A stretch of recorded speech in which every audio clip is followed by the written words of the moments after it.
आज 10 जून राष्ट्रवादी काँग्रेस पक्षाचा 26वा वर्धापन दिन पुण्यामध्ये साजरा होत आहे। यामुळे पुण्यात आज मोठ्या प्रमाणामध्ये राष्ट्रवादी काँग्रेस पक्षाचे शक्ती प्रदर्शन पाहायला मिळणार आहे। आज बारामतीतून अजित पवार यांच्या राष्ट्रवादी काँग्रेस पक्षाचे हजारो कार्यकर्ते मोठे शक्ती प्रदर्शन करत बारामतीतून पुण्याला 26व्या वर्धापन दिनासाठी रवाना झालेत।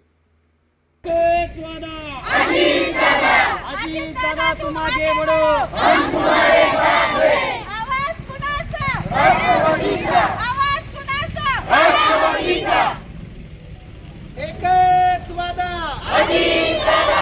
राष्ट्रवादी काँग्रेस पक्षाच्या 26व्या वर्धापन दिनानिमित्त तमाम महाराष्ट्रातील राष्ट्रवादी काँग्रेस पक्षाच्या कार्यकर्त्यांना शुभेच्छा देतो।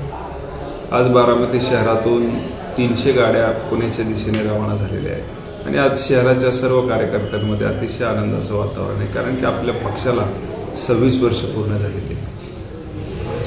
दोन्ही राष्ट्रवादी काँग्रेस पार्टी एकत्र येणारे अशी चर्चा आहे माध्यमांमध्ये, काय वाटतं तुम्हाला, एकत्र होतील का? याबाबतचा निर्णय आमचे राष्ट्रीय अध्यक्ष आदरणीय अजितदादा घेतील। जो दादा निर्णय घेतील तो सर्व कार्यकर्त्यांना मान्य असेल।